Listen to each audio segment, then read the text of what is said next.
Hey, sweetheart. I'm here at my mom's place, and things are not looking good. The house is a mess, and she's been struggling for the past few days. She's hardly talking, and I can sense that my father's passing has hit her hard. It's tough to see her like this. I suggested going out and doing something, but she wouldn't even budge from bed. It's been a few weeks since we lost Dad, and I hoped she'd at least start to feel a bit better. Oh no, I'm so sorry to hear that. It must be incredibly challenging for her. Maybe I can whip up something hearty and bring it over? We can all share a meal together. I'm sure it'll help alleviate some of her loneliness. Yeah, I appreciate you suggesting that. The idea of reducing her loneliness has been on my mind. I've actually been contemplating asking Mom to stay with us for a little while, just until she starts feeling better. Besides, having her around might help with keeping her mind off things. The house is full of memories of Dad, and I think it's best to give her a change of scenery for a while. Oh, absolutely. If you think it's what's best for her, then we should definitely have her stay with us for a while. Being close to you will undoubtedly lift her spirits too. Thanks, honey. I'm really grateful for your understanding. No worries at all. I'll whip up some comforting dishes, and when you guys get here, we can all sit down for a heartwarming dinner. I'll also get a room ready for her. Thank you. You're amazing. I'll be there soon. Oh, you're such a caring son, honey. I'm so glad you're willing to take care of your mom and make her feel better. Hey, Lillian. I need you to help me buy something. Hi, Sandra. Yeah, sure. Do you need anything from the grocery store? I'll get it for you when I pass by the store soon. Yes, Lillian. I need you to buy me caviar from the store at Greenwood Street. One my husband used to go to. Just mention his name, and they will know what it's for. Remember, I don't want the one in the brown tin because they're cheaper and not something my taste buds would like. I want you to get the one in a small blue tin that is my favorite caviar. I want you to get 3 of them alongside some freshly baked bread. Remember, just a blue tin, as it's the only one that would suit my taste buds. Anything else you buy will go into the trash. I'm sorry to ask, but may I know how much this caviar would normally cost? They sound extremely pricey. They're around $250 for one tin. 3 of them, please. $250? I'm sorry, Sandra, but I'm afraid I can't afford to spend that much money on caviar. Me and Mikey are saving money up for the baby. And we're planning to renovate the baby's room before he's born, too. Are you saying that you won't buy me caviar then? Do you have any idea how much I've been wanting them? Are you joking with me? Is this how you treat your mother-in-law? No, it's not like that. I'd be more than happy to get you whatever you like. It's just, caviar is a little bit too expensive for my budget. We don't have that much money. Even Mikey is struggling with his business. Oh, what a sad life I'm living. My husband, who I love dearly, who can take care of me so wonderfully, has passed away and nobody seems to care. My poor son is married to someone who can't even think of me as her own mother and buy me the things that I want. My wonderful husband brings me home caviar every week, and we would eat it together for breakfast and laugh together watching the television. Oh, how I miss my husband. God, oh God, why is my life so difficult? I can't even get anything to remind me of my husband anymore, because my daughter-in-law can't even afford it. Why didn't God just take me away instead of him? He was a good man. He deserves to live. I should be the one who died. Sandra, I'm so sorry. I don't know that it was something that you and your husband used to do. I didn't mean to make you feel this way. Oh, please don't say that. Michael needs you. He can't lose you after losing his father. I'm so sorry I made you feel this way. Look, Let me see what I can do. Perhaps I can push certain plans for the baby. Don't worry about it. Would it be okay for me to purchase only one? Do you not get it, Lillian? 3 is the right number. My husband would bring 3 packs per week for us to eat. Why are you trying to ruin a tradition? Just because he's dead doesn't mean I should forget about it. No, that's really not what I meant, Sandra. Don't worry. I'll try to see what I can do and get you the caviar. I'll see you at home. You better come back with those. Or else, what is the point of me living in this house if it only brings me nothing but misery? Hey, Lillian, where are you? I called you so many times and you haven't been picking up. Are you avoiding me or something? Hey, Sandra, I'm so sorry. I left my phone in my car when I went in the store. I really wasn't ignoring you. Is everything okay at home? Is there anything that you want me to bring home? I can bring home some lunch and we can eat together. If you haven't had anything yet for lunch. Yes, lunch would be great. I need you to buy me the pastrami sandwich from Big Mike's Diner. I want one without any extra sauce. For the cheese, I would only want Swiss cheese and provolone. I like only 2 slices of tomatoes, no less or more, as that's how my husband used to do it. Big Mike's Diner? As in the one that's 2 hours away from here? Yes, where else will they be? Stop asking pointless questions and go get them for me. Don't mess up the order. Listen, Sandra, I'm sorry. And I'm not trying to be rude, but I don't think I can drive 2 hours to get the sandwich. Maybe we can ask Michael to get it in a time when he has free time. I have a doctor's appointment in an hour. If I get the sandwich, I won't make it to my appointment. I don't care about your doctor's appointment. You can do that anytime. Can't you reschedule? I really want the sandwich and I don't want to wait for another day just to eat them. I'm sorry, but I really can't. I can't just simply cancel my doctor's appointment. I need to check on the health of the baby, your grandson. Plus, I don't think it would be healthy for me to be driving that long when I'm 7 months pregnant. Excuses after excuses. Don't be such a baby. When I was pregnant with Michael, I did all sorts of things and I am doing fine, and so is he. I know this is just one of those excuses you make so that you can make me more miserable than I already am. Why is it so hard for me to get the sandwich that my husband used to get for me? It's one of the memories left of him that can help me go through the day when things get hard. My husband would never make excuses like you. My poor son, Michael. I wonder how he survives living with you all these years. God, why won't he just take me away? I want to be dead with my husband. I don't want to live here with this horrible woman. Sandra, please don't say that. That is not true at all. I have nothing against you, and I would never want to make you miserable.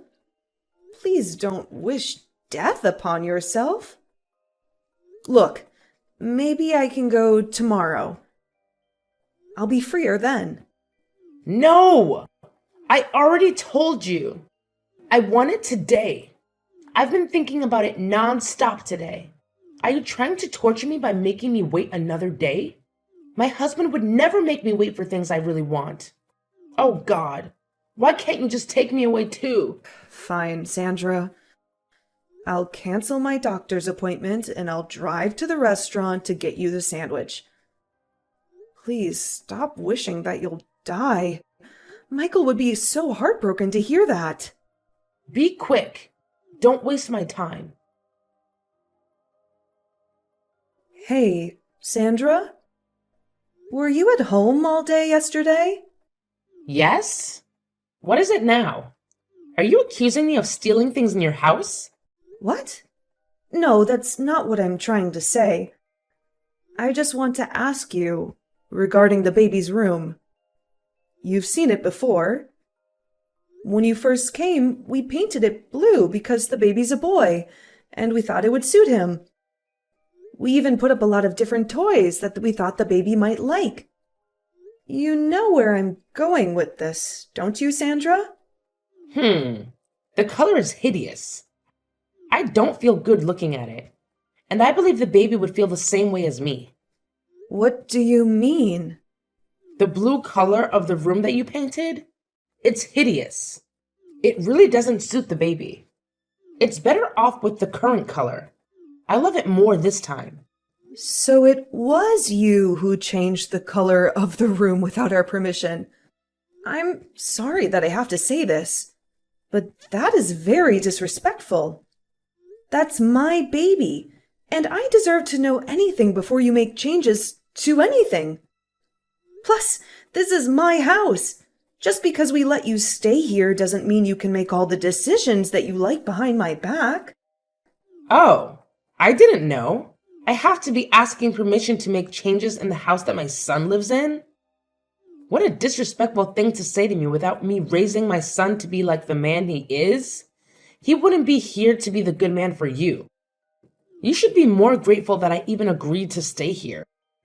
I don't understand what you're trying to say.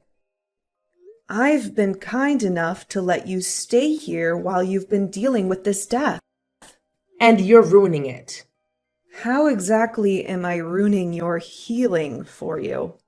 My husband hates the color blue. It reminded him of the big blue house he grew up in. It was an abusive household. We ensure to always eliminate the color blue from our house. I don't understand. Why can't you do the same? Look, I'm really sorry about what he went through, and I understand how it could be hard for him. But I still don't think it's right for you to apply the same rules to my house. It's not fair to me. Fairness? Is that all you care about? You think the world is fair when my husband is taken from me? No, that is not what I'm trying to say. That's enough. No need to speak to me. This conversation is making things harder for me, and I don't want to deal with it. Michael, we really need to have a serious conversation about your mom.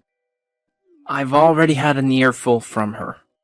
Is it true that you told her she needs to ask for permission for everything? That seems pretty harsh, especially given what she's going through right now. Look, I completely empathize with what she's dealing with. But it's disheartening that I'm ending up as collateral damage in the process. Have you had a chance to hear my side of the story? She's been trying to take control of everything that I'm doing. You're making this much more complicated than it has to be. She's my mom, and I really need you to refrain from speaking about her like that. I'm just asking for a bit more understanding of her situation. She's navigating through a lot, and I'm hoping you can cut her some slack for a few more weeks until she gets back on her feet. Fine. I'll do it for you and out of respect. But I hope you realize the challenges I'm facing in all of this. It's going to be Benedict Arnold Jr. Sorry? What are you referring to, Sandra? The child, of course. What? Are you talking about my baby? My son? Who else would I be talking about? The name of that child would be Benedict Arnold Jr. Wait, what are you trying to say? Sorry, Sandra, but that's not what I'm naming the baby. Mikey and I have already discussed the name. We will be naming the baby Harold, after my father, who did a lot for me growing up. I disagree. He should be named after my husband. Your second child can have your father's name if you want to, but the first one should honor my husband. This is our grandchild, after all. This is my father's first grandchild as well. If you like, we can put your husband's name as the baby's middle name. That's all I can offer to you. That's what I can agree with. Middle name? Is that all my husband is worth to you? All he ever wanted when he was alive was to have grandchildren. But you took too long to get pregnant. Now that he's gone, I want to at least have the child named after him. Is that so hard? At least your father is still alive. Isn't that enough for you? You know I have issues that made it hard for me to get pregnant. It's not like we did it on purpose.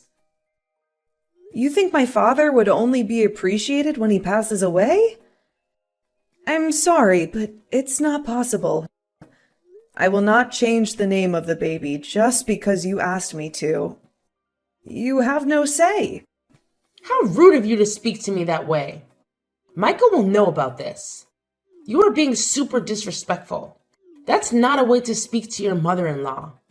You know I'm still grieving. Sandra, I understand you're grieving. But my decision about the baby's name is not up for negotiation. We can discuss this calmly and find a compromise. But disrespectful accusations won't help anyone. What did you do now, Lillian? My mom just called me crying. Did she tell you what happened?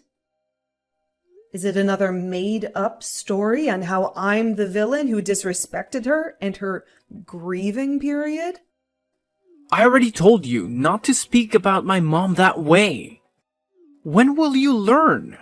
Your mom tried changing the baby's name. She wants to name him after your father. We agreed we would name him after my father. Why is it such a big deal? Just change the name to Benedict Arnold Jr. as she asks. We will name the second child with your father's name. Isn't that easier than arguing non-stop? Are you kidding me? So you just stick to whatever your mom has to say? I told you she's going through a hard time. She's trying to hold on to as many pieces of memories as she can of my father as much as possible. You won't understand. Why? Because my father is still alive, and therefore I should never appreciate him, and I should only care for yours because he's already passed? Let's be real. You never really cared about your father anyway when he was alive. Are you expecting me to do the same? How dare you say that to me? You're being overdramatic. How could you disrespect your mother-in-law just because you want things to go your way? Of course I want things to go my way. This is my child. I'm done talking to you. Unless you calm down and come to your senses, then don't speak to me. Gladly. I will be in the labor room with you since that is my grandchild. I love to be the first to hold it as well. I'm telling you this now so you won't come up with excuses later or about your planning. Just like when I asked you to change the name. Sorry, Sandra, but I can't let you in the labor room with me. It's going to be a very vulnerable moment for me, so I would prefer to have my mother and my husband in it instead. You'll be able to see the baby after he's born. How could you? I am the child's grandmother. I deserve to be there to see it. You don't get to kick me out. Sorry, Sandra, but I really won't be able to let you in. I'm not comfortable with having you in it. I prefer to have my own mother. I know what this is all about. You're still hating on me because of what happened. Look, Sandra, I don't care about those anymore. I forgive you for changing the baby's room, for making me do things that are too hard for pregnant women, and for trying to change the name of the baby. I want to give birth without all this negativity. Oh no, it's not that. You're mad at me because your husband loves me more than he loves you. What? I never thought about it that way. Of course you did. You've always been the jealous kind. You are always so visibly upset that he would choose me over you. He loves me more than anything. He's your son. It doesn't matter how much he loves you. His life will always be with me. What are you trying to say? No! He's always going to be mine. You stole him from me. And now you're stealing my grandson from me. I will never let you do that. You're out of your mind. I hope he divorces you. You're a selfish bitch. What the heck is wrong with you? You made my mom cry again. What did I even do wrong? Your mother is obsessed with you and our baby. What the heck does that even mean? You're losing your mind, Lillian. I'm carrying our child, and I've been so stressed since your mom came to live with us, and the hell that she put me through. You never cared. You always sided with her, even though it's obvious that she was wrong. How dare you? She's going through a lot. Enough with that bullshit. None of you guys cared that much about your father when he was alive. I was the only one who visited him. Your mother hated him. Why are you pretending like you don't know that? Don't you dare speak about my parents that way. They were in love. They were perfect together. You are out of your mind. How dare you? You don't belong in this house. No one should disrespect my parents that way. That's it. I'm done with you. We're getting a divorce. I will gladly leave this house if it means I don't have to deal with you or your mom anymore. What are you even doing? Moving all your things into my house and locking me out? You don't deserve to even step your dirty feet in here. Come back and take all your things with you. Sorry, you mean my house? Can you please stop trying to open the door? Or else I'm going to have to call the police on you. Please leave. Are you out of your freaking mind? This is the house that my husband and I have been living in forever. It's my house now that he's dead. Get out and let me in. How do you even have the key? You thief. Oh, you must have not heard. Heard what? Get out. Your husband wrote to me on his will that once he passed, this house would be passed down to me. You don't get a cent of his money. You can stop pretending now, Sandra. You never cared for him. You were abusive to him. You even brainwashed Michael to hate him. Initially, I thought it was guilt that changed you, but I figured it out. It was all an act. You don't care that he died. You only care about his money. What? That's impossible. Why would he give it to you and not me? That's ridiculous. Is it, though? I took care of him like he was my own father. I cared for him more than you and Michael did. Oh, that poor guy. He died knowing that you were all going to be chasing his money. If you have any issues with the will, please contact his lawyer. They will explain everything to you. But for now, please leave me alone and leave my property. Or else I'll call the police on you. Wait! No. Lillian, listen. It wasn't an act. I do care for him. I care for you too. You're the best daughter-in-law. I'm sorry for everything. I knew you would say this. Enough! And leave my property. The police are on their way. Honey, I'm really sorry. How did I ever miss this? You are just like your mother. Even your apology disgusts me. It's all about money, isn't it? No, you know how much I love you. My mother, she got into me. But I know better now. I know better now, too. I know not to trust someone like you and your mother. Leave. A few weeks after that, the divorce between Lillian and Michael is finalized.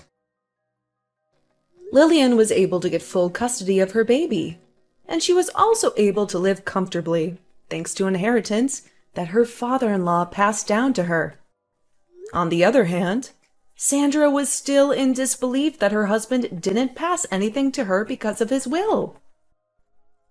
She even tried breaking into the house a few times, but was caught by police. As for Michael, he has been struggling a lot after the divorce, as he realized how true the things that Lillian has always said about his mother are. But yet, he is still stuck with her, as she has nowhere to live. Both grew to hate each other and blame each other for the misfortune.